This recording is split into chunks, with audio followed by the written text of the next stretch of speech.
with music, if you have a recording studio, like all music can sound at the same production level. You know what I mean? And that was like weed-based music in a lot of ways that sounded as good as every other kind of music. And I think that was like what movies hadn't quite done. And like those Cheech and Chong movies they're funny, but they're not like real movies, you know? Like they don't have like the structure of a real movie. They don't have the budget of a real movie. I remember they're not studio movies. Right. Like they don't have the campaign. They didn't hold at the time of their release, like a place in culture that other, like what you would call quote unquote, like real movies had. And that's what Pineapple Express really did, is like, it was the first weed movie to have like, you know, it was like a $30 million movie. They spent like $50 million marketing it. It opened to like $30 million or some shit. It made $100 million.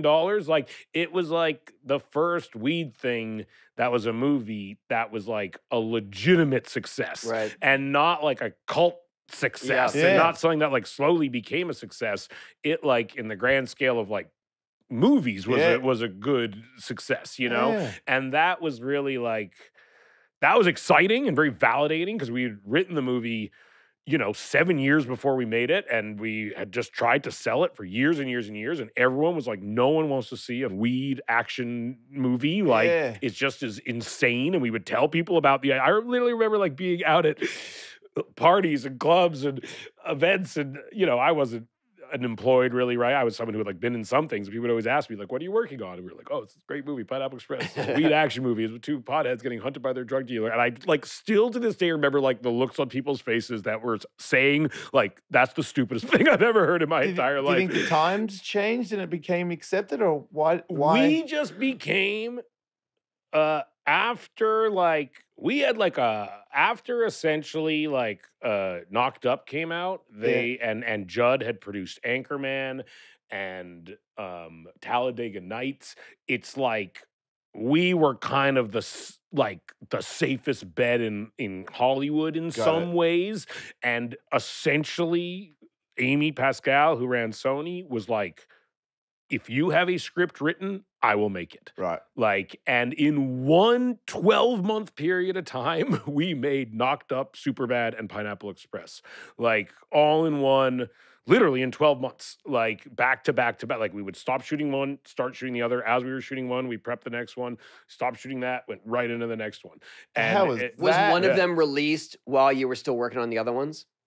What's funny, no. 40-Year-Old Virgin had come out, which was a big success. But Knocked Up came out. Knocked Up and Superbad came out the same summer, and were the two biggest like comedies of the year, like the same summer. Like, and one came out in July, and the other came out in August, and they both made like $150 million, which is like crazy. Yeah, that's so wild. I was just wondering if you're working on these movies, and then one is getting released, and it's like, oh, that one's gonna work. This is all working. Yeah. Well, then Pineapple Express came out the fall. Like, even though it was done, we waited a whole year to release it because we like to come out in the summer, and that we were just like waiting on. And like everyone really loved Superbad and Knocked Up, and we were just like, wait till you see the next one. It's insane. If you thought those were crazy, like wait, like they gave us guns and explosions and shit like that for the next one. And yeah, we were like kids in a candy store. We were like, oh, it's like we get to do the same and blow things up this time. Like, that does sound cool. It was really fun. Hey, do you know about fish poo weed? What is it? Weed they fertilize with fish poo? Yeah.